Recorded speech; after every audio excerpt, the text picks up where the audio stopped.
Bonjour Monsieur Judas, c'est une surprise comme ça, on sait que on vous surprend. Je ne vais pas me lâcher, ça c'est l'histoire. Judas Diamouneka, oui. Voilà, PDG, fondateur donc de Digip Afrique, Digip Live International.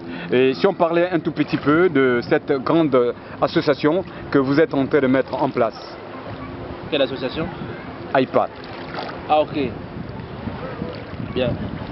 AIPA, c'est un projet que j'ai donc avec un frère, avec Papi, qui se trouve aux États-Unis en ce moment. Et c'est donc l'association internationale des producteurs et promoteurs d'art africain. Voilà.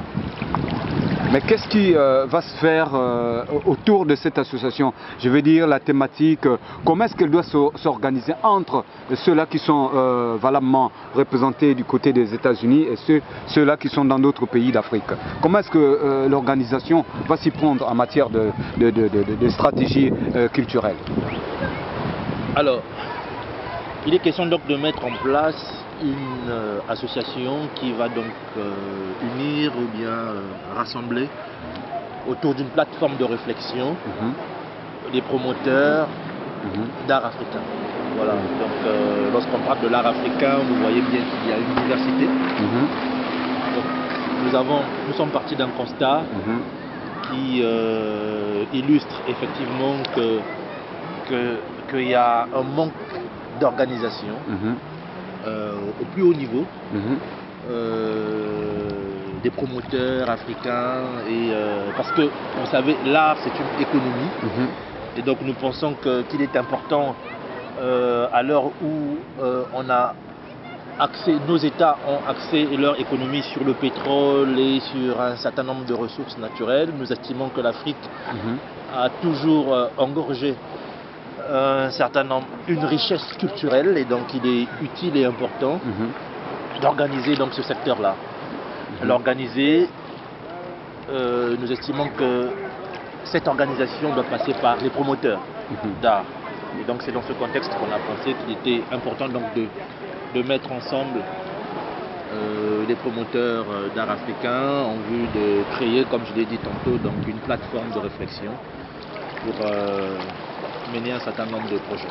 Expert en communication du côté de la CEAC, donc Communauté économique des États de l'Afrique centrale. Et on sait aussi que vous êtes patron d'une grosse structure environnementale, donc Digip Afrique.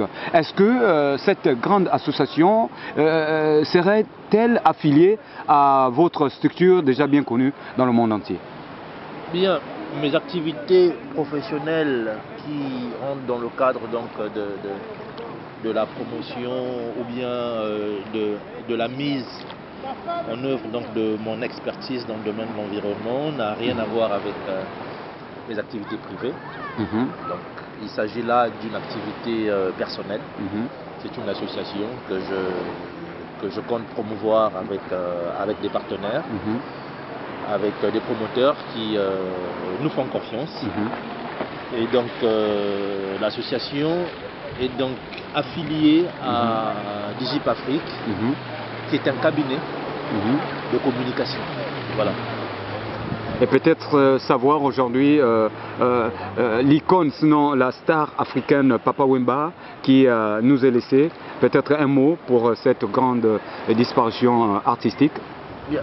Papa Wemba était un artiste de notre label, donc Digip Afrique. Papa Wemba a signé Digip Afrique en 2006. Nous avons fait un certain nombre de productions à Paris et c'est avec tristesse que nous avons donc que personnellement j'ai appris son décès. Mais je pense que nous avons passé le deuil et que maintenant l'heure est à la relève. Il faudrait préparer un certain nombre de projets pour poursuivre un certain nombre d'idéaux qu'il avait dans le cadre de la promotion de la culture africaine. Voilà. Peut-être, Monsieur le Président, un message à l'endroit de tous les communicateurs de cette grande structure, cette grosse association qui va d'ici là se mettre en place. Bien, qui restent en contact, qui prennent contact avec. Nous allons avoir un bureau à Libreville, un bureau contact au Cameroun. Le siège de l'association sera donc aux États-Unis. Et nous comptons mener une campagne de promotion, de communication pour sensibiliser les artistes. Donc chacun doit bien se tenir et suivre l'actualité. Donc parce que nous allons mener une campagne de communication qui va sensibiliser sur tous les aspects de la structure. Donc ils seront informés, ils n'ont pas à s'inquiéter. Pour terminer, Monsieur le Président, un dernier mot à l'endroit de l'environnement.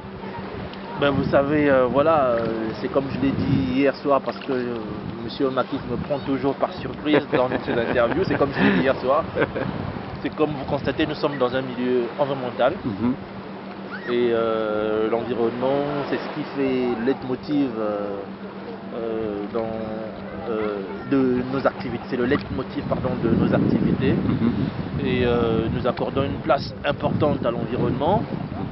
Et je pense que c'est ce qu'il faut faire parce que si on ne préserve pas notre environnement, il est évident que nous n'allons pas conduire notre planète ou bien nous n'allons pas le léguer aux générations futures comme il le faut. Donc il est important de préserver notre environnement, de le rendre sain. C'est pour ça qu'on contribue effectivement ici du côté de la Pointe des Nids à assainir les plages, à faire que ces plages soient propres, afin qu'ils soient également appréciés par les touristes. Monsieur le Président, bonne continuité et surtout que Dieu vous accompagne dans tout ce que vous entreprenez. Merci beaucoup, j'étais déjà essoufflé, mais comme tes interviews ne s'arrêtent pas, j'espère que vous n'allez plus me prendre par surprise. Du tout, merci. Allez, merci beaucoup. Bye bye.